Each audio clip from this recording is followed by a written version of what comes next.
Us on matters education and the change of the curriculum. There's the introduction of the new curriculum, which has had a lot of hue and cry from different stakeholders as to whether we are ready for it and whether indeed it is necessary. So that's what we're going to be talking about. But a quick reminder that you're welcome to participate. The hashtag is Morning Express KTN, and if you'd like to tweet, it's at KTN News, or you can tweet me directly, and that's at Michael G. Gitonga. I'll be more than happy to read your comments as we carry on with the conversation. We may also open up the phone lines and give you an opportunity to weigh in and let us know whether you disagree, agree, or just give us your comments on your thoughts on the way forward in regards to the education system in this country. Now, I'll go to introducing the panel that we have this morning to have this discussion. I'll start with my extreme left, where we have Ruth Mugambi, who's Deputy Director for KICD. Good morning and thank you for joining us. We also have Dr. Wandia Njoya, who's a lecturer at Daystar University. Thank you for joining us. Thank you. We have Wesaya Minor, who's the County Director for Discovery Learning Alliance. Thank you for joining us. And last but not least, we have Akelo Misori, who's the KUPPET Secretary General. Thank you for joining us, ladies and gentlemen, this morning for Matters Education. Let me start with you, Ruth, and this is in regards to, first of all, why there is necessity for the curriculum to be changed. Why was there a need for a new curriculum to be set up and move away from the 844? Okay, thank you very much for this opportunity. Indeed, curriculum development goes through a cycle, and in this cycle, there are certain things that inform the decisions that are made. And for this particular one, we did a summative evaluation of the current curriculum that actually showed the need for this change. We also did a needs assessment for the same curriculum, and the needs assessment is the one that really came up with the fact that this curriculum was developed in 2002, and a good curriculum is as dynamic as the nation. The times. Yeah, so really, the needs assessment is the one that informed us that we really need to do a curriculum reform this time, as opposed to a review which we had in 2002. And so the reform is based on research. The reform is also based on other policy documents that we have. For example, we have a new constitution that came after 2002, the 2010 constitution, that says that every child has a right to free and compulsory basic education. So we needed to redefine what we mean by basic education. We also have the Vision 2030, which we see as a blueprint. And we know that the graduates of the education system are the ones who are supposed to play with the players in achievement of Vision 2030. And if you check Vision 2030, one of the things it said is that ECD should be integrated into primary education. Before, basic education never used to embrace ECD as part of basic, but today we have to. And that is why we are talking about the 2 years before primary education. The other thing it talked about reforming secondary education. So really, if the Vision 2030 is our blueprint, then we really needed to reform secondary education. But you cannot reform secondary education and ignore primary education, because it's a whole basic education All right, package. Mr. Minor, let me come to you. And looking at the 844 system, we've seen there a previous soundbite by His Excellency, the former President Daniel Arap Moi, saying that if there are any challenges that are being discussed on the 844 system, they're exaggerated. Your thoughts on that? I need to start by saying I'm a very proud graduate of the 844 system. What the former president was saying was acknowledging that there are challenges with the 844. The problem with the 844 system is that from the conceptualization, there needed to be commensurate investment for it to roll out. But you notice after 10 years of implementation, we started nibbling some parts of it. We started saying there's too much for the teacher, there's too much for the learner. So we started removing parts of it. So as my senior Ruth here says that summative evaluation was taken, if you look at what was evaluated and what we originally set out to implement, they are not the same, because we tampered with it along the process. And as we speak, the challenges that we've had with the 844 system, we are likely going to carry them into the proposed system, because they are basic things: resourcing, teacher capacity, technology. As we speak now, if I pull something from the report that was being presented yesterday, 90% of the teachers still have negative attitude towards the changes in the education sector. We are having 88% of the teachers who are not keeping records. We are having 86% of the teachers who have problems with assessment. So these are the things that we need to deal with. Then the question would be, is the solution to change the system or fix some of those things before we get to the system? Yes, and I'm very happy. What the cabinet secretary did not say is that he retreated yesterday, but he did not play it out. The intention of the ministry was that 2018, they start rolling out. But they have listened to the voices of reason out in the space here that said, okay, you piloted in 430 schools. 430 is basically 1% of the schools. Now, what lessons did we learn from these 430 that we need to apply on the rest of the population before we start implementation? So as an individual and a stakeholder in the sector, I'm happy that we are now having 2018 as a year of trying it out in all the schools, finding out what is wrong, fixing it before we start a national rollout. Okay, so in short, what you're saying is that the rollout has not actually begun. Akelo Misori will tell you that they agreed on something yesterday. Akelo Misori, maybe then this is where you'd come in and let us know what's the status right now. Has it begun? I think maybe before, are we ready? Before I talk about the status, maybe there have been a lot of misconceptions about what we are doing and what is supposed to be done.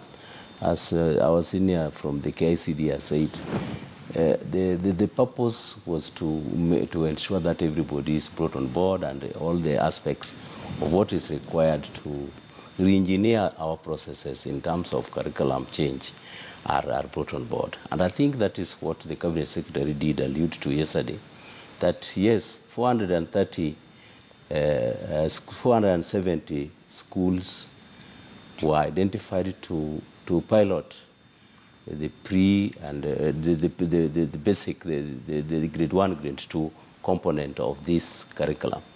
And what is happening in 2018 is, if I got him right, and because we are members of that steering committee, is to incorporate the same schools which were put to try this in terms of piloting, to have grade 3 now brought on board. That is what is supposed to be in 2018. In 2019, we are supposed to have the issues of grade 4 brought on board, but now the piloting is supposed to be in grade 1 up to grade 4 in all public and private schools in Kenya.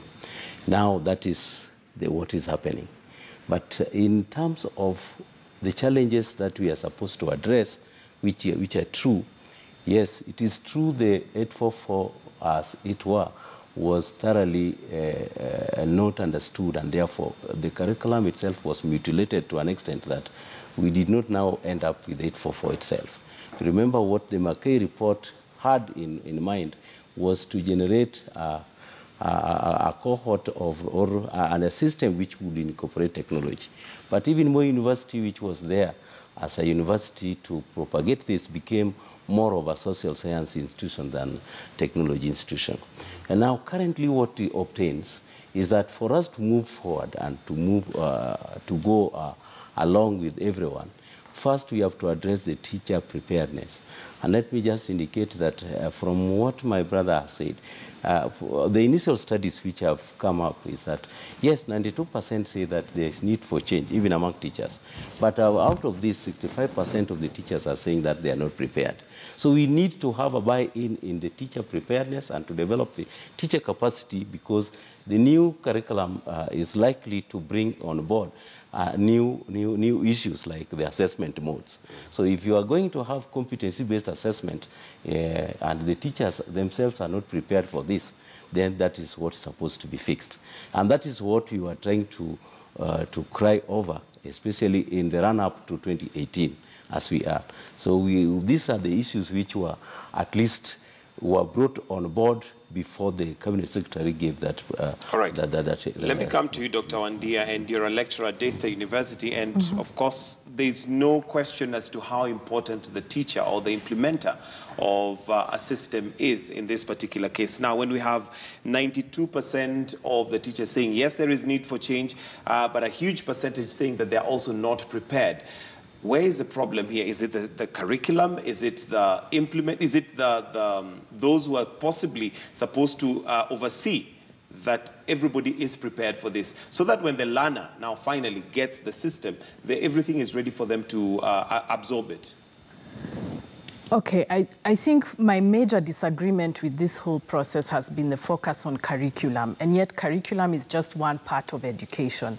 I feel that we have not invested enough in teachers, we have not invested enough in teacher training and in continuous learning for teachers, in resource centers for teachers. We do not know what what are they called, quality assurance officers of the ministry. We don't know what they do, although I hear some anecdotes that are not very good. So these are the people who should be going to the schools and collecting data on the needs of teachers, and we don't get that information at all. So for me, what I've said, and I'm on record as saying this, I think we are changing the curriculum because it's easier and it is more, it's also flashy. It sells politically, and so we are changing the curriculum, but the real investment we should be making is in the teachers and in the resources. And those have not been made, as my brother Maina is saying, that they've not been made. And so we are focusing so much on content and publications and, you know, just materials, but not on the people who are actually going to be teaching. And I also disagree, and I'm on record as saying this, that Vision 2030 should be our blueprint. We passed the Constitution after, and so the Constitution should be the blueprint of the curriculum, and the major thing about our Constitution is that it's people-focused.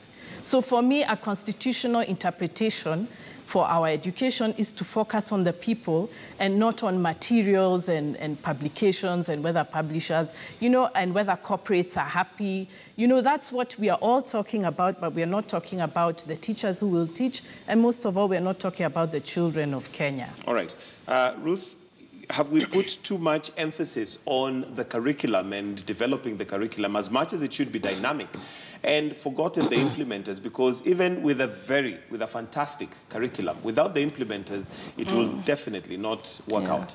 I think it's important to note that the curriculum development process involves teachers in every step. Even as we did the needs assessment, we actually, they were our main respondents. But then the same teachers who are saying that they are not prepared. So where do okay, you're talking about the implementation or in the decision of making the curriculum? Because because in both ways, even when it came to the development of this curriculum that we are talking about, the same teachers were involved.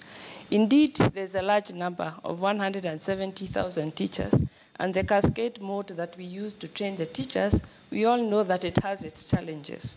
And so we had 4 phases of training, and in which we first had the master trainers, the national trainers, but we had master trainers who were 200, and they were trained.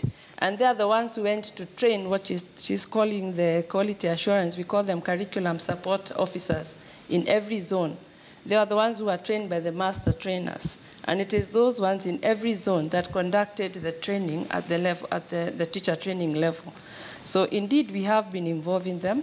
And indeed, we have also been on the ground because curriculum developers were actually on the ground doing the training, and probably because of the large numbers and the timing, and that is why we have decided to do a further pilot and not really a rollout until 2019 to ensure that we continue, because a pilot is a continuation of the research. And so we'll continue with the same training so that when we say now, 2019 come January, we'll be completely ready to see what are the feelings of the teachers.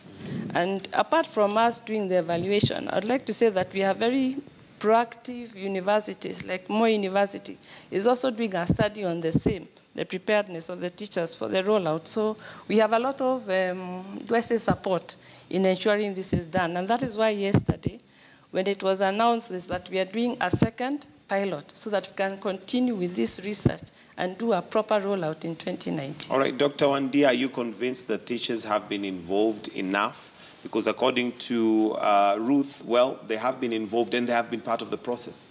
I'm not convinced because, first of all, even the cycle itself, which is on the KICD website, doesn't have space for teacher involvement. So maybe if it is already happening, then the cycle has to be aligned with the Constitution. Maybe you could also let us know, when you talk about involvement, what level of involvement are you talking about? What is it that has not been done that possibly you envisage should have been done? First of all, we need to know what are the teachers saying are the problems with the education system and what challenges are they facing. We are told that there's a needs assessment, but we have not seen the report. So we are having to take KICD's word for it that this is what the teachers wanted. But we would like to see, because as a teacher myself, I see challenges in teaching, which I would like to know whether it's the same challenges that other teachers are facing. But we don't have the data. We don't know what is it that our fellow teachers across the board are facing in the classroom. Because for me, a lot of the problems that I face in the classroom have little to do with the curriculum. The curriculum is only, I would say, 10%. What are some of those problems that you're facing in the classroom? First of all, the emphasis on employment, because our economy has not been growing. And of course, all respect to Mzee Moi, that was part of the problem, that the economy was not opening up. So even though we were preparing people for employment, the opportunities were not coming. And even when you look now at what young people are saying about being entrepreneurs, the problem isn't that they don't have skills. Their complaints are corruption, that even though they start a company, they can't get credit. Even when they give services, they are not being paid for their services. So there are many other things that are related to unemployment that have nothing to do with skills and education. And until we talk about those things, it's not fair to tell teachers the reason why children are not getting jobs when they graduate is because of you. It's not us. It's the economy that is not expanding. And so that is what we need to deal with, and yet we are not having that conversation about what is wrong with the economy. So I think for me that is the biggest challenge we have as teachers, because the students, when they come to the class, they say, okay, what are you teaching me? Is it going to give me a job? So they don't learn. They wait for the exam. They want a certificate. But they don't care about the skills, because what they want are jobs, and jobs are given by patronage, and who do you know? So to blame all the unemployment problems on teachers and the curriculum is unfair. Mr. Maina. Yes. Your thoughts on that? I think from the pilot, and I want to use the Ministry of Education KICD data, from the pilot, 86% of the teachers who were engaged in the 470 schools, 86% have problems with assessment. 90% of those teachers have problems with learner engagement.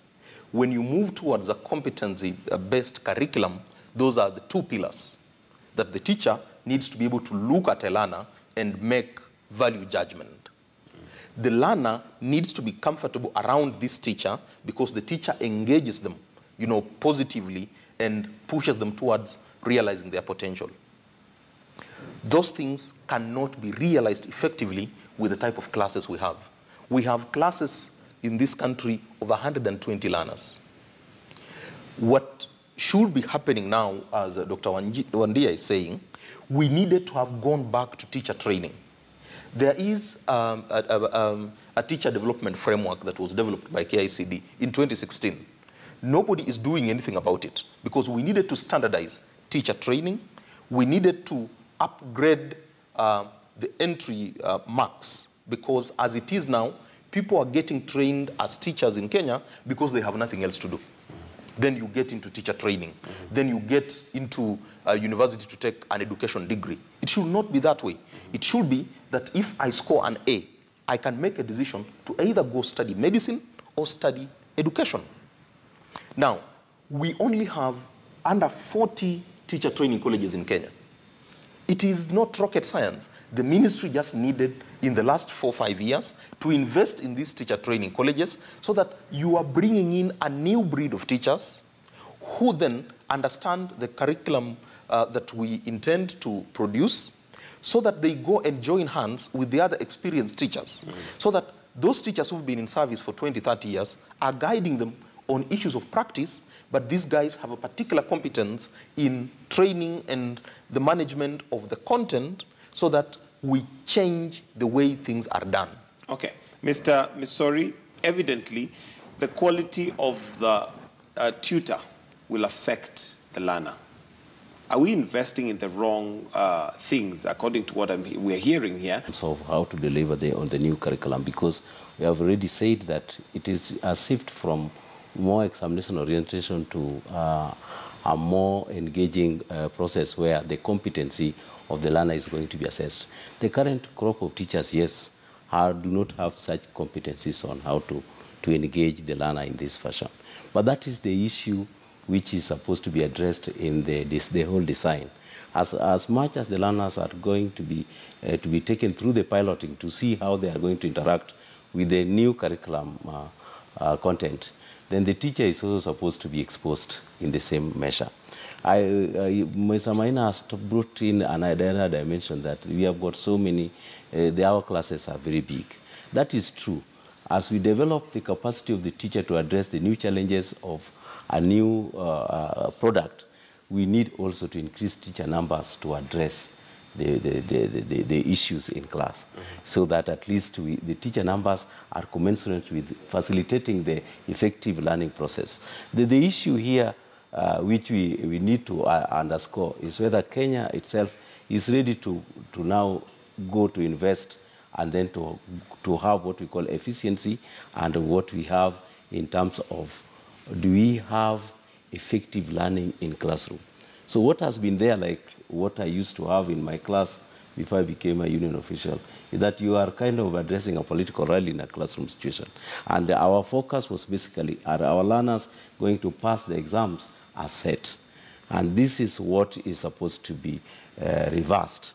That instead of insisting on the issue of passing exams, then do we have now the environment where all the learners move together with the teacher who facilitates the learning, so that at each stage they are competent enough to reflect what the curriculum design presupposes. All right. Yeah. Dr. Wandia, let's talk solutions. What do you see as the way forward? Where do you see this conversation should begin and should be taking us? Because evidently there seems to still be a disagreement as to where we are now and how we're implementing and whether that's really going to help. Okay, much respect to KICD, but I think what they're trying to tackle is not within their docket. I think what needs to be addressed is the economy. How is the economy growing? How can we open up opportunities for young people when they graduate to be able to create jobs for themselves? We had the youth fund, it was looted. We have corruption. A lot of young people, when they start businesses, they say that they are asked for kickbacks, which throw them off and eventually lead them to close their companies. So we need to talk about the economy and the opportunities that are being opened for young people. Because as long as people feel that I need certificates to succeed, they are going to need exams. So the curriculum cannot change that. And what will happen is that even with the big classes, the teachers are being required to have more records. People are going to cook data and give it. And so we are just going to have the same problem all over again. The second thing that needs to be rethought is examinations.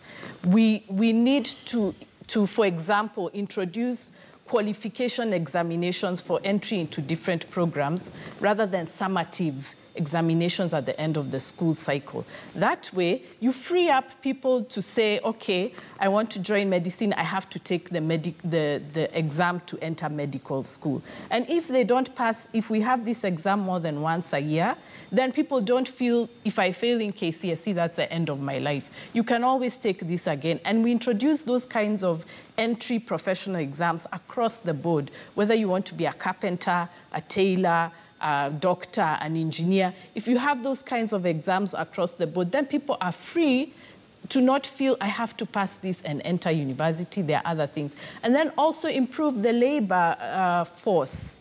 Right now, we are too management-centric. people who earn the biggest salaries are the people who are managers. And so that is why people are feeling I need to do BCom, which is now the biggest program in all universities. So if we make other professions lucrative and also we honor people who are good in their professions, good plumbers, good tailors, good engineers, if we honor these people and show them as competent and people who can be mentors and who can apprentice others, then there's no pressure for the high school student to enter the university. I think the major problem we have has to do with what do you call social mobility. Social mobility in Kenya is now structured on getting a degree and knowing someone. Okay. So we need to improve that, and then the schools will have less pressure to pass exams. Yeah. Mr. Maina, let me come to you. And whereas Dr. Wandia's submissions are true that corruption definitely has a huge role it plays in this, especially after the learner has left the school and we have all these funds that they can tap into, but they are not as transparent and as easy to get through as one would want. But in terms of looking at the curriculum and the education system, does it prepare the learner to think out of the box, as it were, in terms of not necessarily getting a job and being employed, but becoming also an employer, an entrepreneur? There's very little space for that, Michael. And if you look at it, when I was in primary school, I studied art and craft, I studied music, I studied home science. All those things were taken out. My son, who's now in Form 1, cannot fix a button on his shirt because it never featured anywhere when he was going through the primary school cycle. But those are things that we learned, and literally they were, you know, life skills that if the worst were to happen to you, you will leave school with a basic skill. You will know how to cook, how to mend your cloth. You will have managed, you have managed a plot, you know. But it is all that has been taken away, and there's so much pressure on the teachers, Dr. Wandia says, that these children must pass. And you know, the process of meriting and promoting teachers in Kenya is also skewed in the sense that it is your mean score that determines when you're moving up or you're moving down. So you push your learners so that you get a good mean score, you get promoted.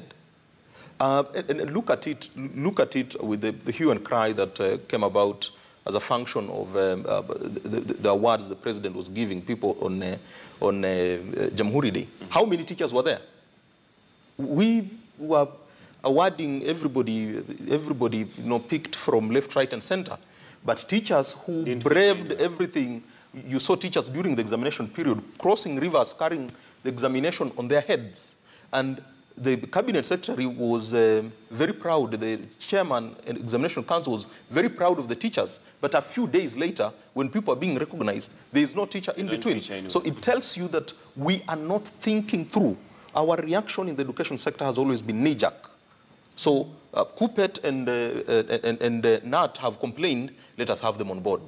Next, Safaricom will say we are not getting good graduates, no, let us talk to Safaricom. Nobody in this country should be training people for Safaricom.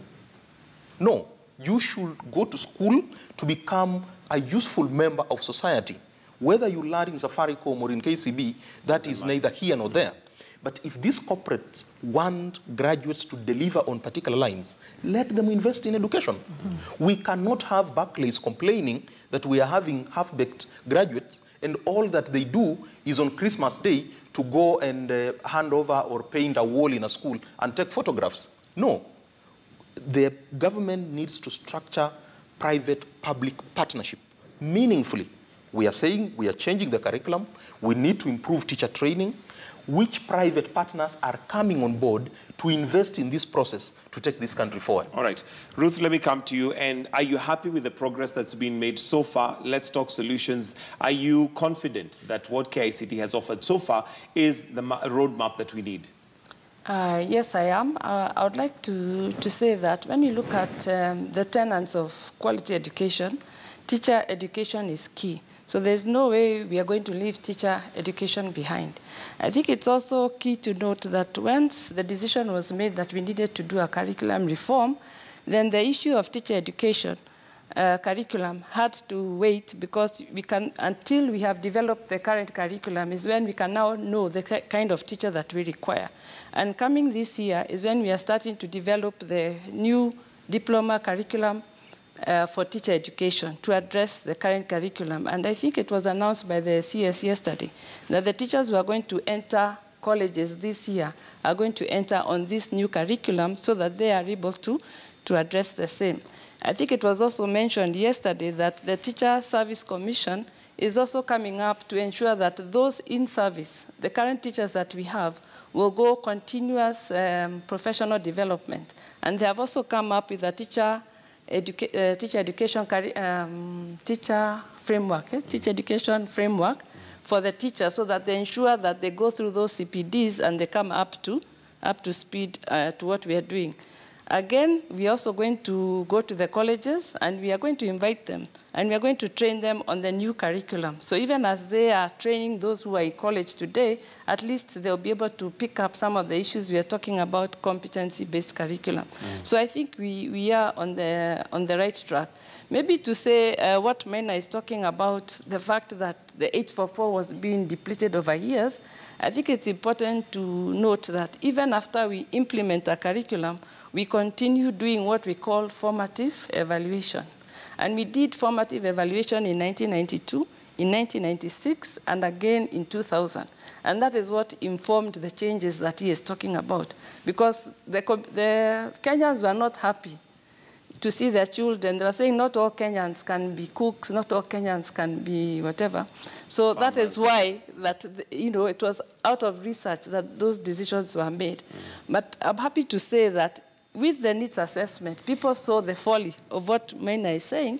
People saw the folly that we actually need home science back. And I would like to say and to assure him that in early years we have a subject called hygiene and nutrition, so that we don't need to go back to the projects that we have, like hand washing projects, jigger projects. We want to teach hygiene from as early as grade 1. And home science is also going to be compulsory to all students from grade 4. So the aspects he's talking about will be recaptured back in this current curriculum. And of course, you've talked about the pre-vocational and the pre-tech, which will also be there. So yes, lessons have been learned. Yes, there were decisions that were made, and people have seen some of those issues, and yes, we are addressing them in this new curriculum. So I'm confident we are in the right path. He also talked about the pilot, and he said that the pilot showed that the issues of assessment and the issues of teacher training. And I'd like to say that that is the purpose of a pilot, to discover what are the issues. And these issues were addressed in this current the training that we did in December. The training he's talking about was what was done for the pilot schools. And therefore, when the pilot schools were assessed, those are the issues that were brought out. And that is why in August, we went again and reviewed the designs and the curriculum in line with the report that he is talking about. And then we designed the teacher training that was done in December, aligned with the issues that he has raised. All right, Mr. Misori, are you happy with the progress that's been made so far? Are we on the right track? I think so far, currently, we are on the right track. What we need to have is to lobby for further investment in education. There's nothing which will come the easy way, because as we are addressing the issues of the content and the design and so on, and the piloting, the issues which are coming up are pointing seriously on the issue of investment. Are we ready to pump sufficient resources to ensure that what much hyped about, like the teacher capacity, will really be actualized? You know, in this country, the teachers go through their own programs, and then they come and complain that they need to be promoted. We need a very proactive employer, and the Ministry of Education, which is going to be a heavy beneficiary of these changes and the teacher capacity, to ensure that they lobby Parliament to pump enough resources for teacher capacity building, because that is the only way we are going to come out of the issues related to how this curriculum is going to be implemented. But so far, according to how the design proposes, I think we are on the right track. All right, Mr. Maina, and maybe as we are winding up, we also have the proposal by the government to have free education. Here we are now, in the middle of curriculum changes. Then we're talking about free education. We're already talking about the teacher-student ratio, which seems to be completely skewed. Your thoughts and your comments on that? Yeah, I think we are mixing too many things at the same time, transferring a problem from one point to another and thinking that it will disappear. What I want Kenyans to reflect on is that the crop of Form 4 candidates we've had in the last 3 years are the first cohort that benefited from free primary education. This is the Kibaki legacy. When we talk about children failing in large numbers, that is what Kibaki gave us with free primary education, because people did not think through the whole thread. We have had Uwezo, assess our learners, and they have told us over the last 10 years, our children are not learning. Now, they are not learning in primary. We transfer them into secondary, and we want them to pass. Now, we want them to pass without changing the conditions under which they are learning. So, going forward, there are, for me, two things that the ministry needs to do. One is that they need to make available data. They need to make available the information upon which these decisions are being made. The education management system in this country is moribund. It needs to be revived so that if I get into the Ministry of Education website or a portal, I should be able to pull out meaningful data. And when the CS speaks, I'm able to look at the data and say, he is making this decision using this research, this data. As we are going through these changes now, I think they announced yesterday, the steering committee announced that they are now going to begin developing the sessional paper. So we are, in some instances, putting the cart before the horse, and when it's convenient, we put the horse in front of the cart. Number 3 is that we need to delink most of these things, remove them from the political calendar. We've lost a lot of time because this reform is pegged onto a political pledge. The president, said in 2013 that we will reform the education system.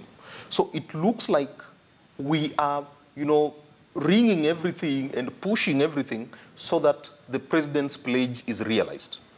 It would have been wise, and I'm hopeful that with the pilot being extended to this year, that this reform then starting in 2019 then gets delinked from the politics.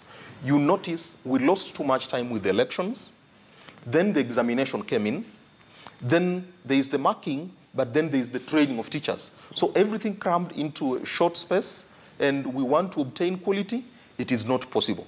We just need to sit back, see that which we can carry as a country. As Dr. Wandia said here, the economy is not doing as well. What is it, what weight can this economy carry in terms of education reform? It is not only about textbooks. It is wider. It is much we wider have than that. parents who are not aware that their child who's in class 3 today will not get to standard 8. So the ministry needs to develop a stakeholder engagement framework, share information, let it trickle down.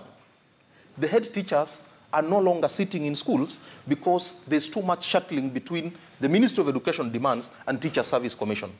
So they need to share this information so that at the grassroots, in the chiefs' barazas, let people know that the reform has begun. This is 2018. If you have a child in class 3, they're likely going to get to standard 6. Then they need to proceed to junior secondary. All right, we need to wind up. Dr. Wandia, your closing comments. I would just like to urge Kenyans to stop seeing education as only curriculum. Education is much wider. It's economy, it's politics, it's resources. I mean, there's so many other things. And this focus on curriculum is going to give us a lot of problems. When I'm disturbed to hear that we are training teachers to a curriculum, because what if in 2027 we discover that the curriculum is not working and we need to change it again, as Kenya seems to be doing? what happens? We cannot teach teachers to a curriculum. We have to give them the teaching skills to interpret whatever teaching approach we need. Competence-based teaching is just one approach in teaching, and you cannot use it the whole time in the classroom. You have to use different approaches, and the kind of teacher we want is one who is able to adapt to the curriculum and to the approaches and to what is happening in society. But teaching teachers to a curriculum is already going to be a problem. It's no different from teaching kids to an exam. All right, I think sorry, I have to say, also we need the data. KICD has not been giving us the data. We ask for it, they don't give us. We want to see the needs assessment and the pilot All right, report. Ruth, very briefly, your closing comments. We are out of time. Okay, I would like to say that the teacher education curriculum that we are proposing is not yet ready, so we cannot conclude, as it's been said, that it is. It is just that it is as dynamic as the current curriculum is. I'd also like to say that for any curriculum, for any education to be relevant, it must address the needs of the nation. So whether we like it or not, it has to be based on that. I'd also like to say that extending the pilot is a very positive thing because it enables us to continuously research and improve on what it is on the ground so that we are more confident. Sorry, I'll have to cut you short because of time. We're really, really out of time. Thank you very much for joining us this morning on State of the Nation and looking at the state of education. It's now 3 minutes to 8. It's time for us to release KTN Home for Life and Style to begin. But for KTN News, we still have some news updates coming up, and later on we'll also be filling you in on what we're going to be talking about. But do stay with us right here on KTN News. We take a short break. We'll be right back with stories making headlines.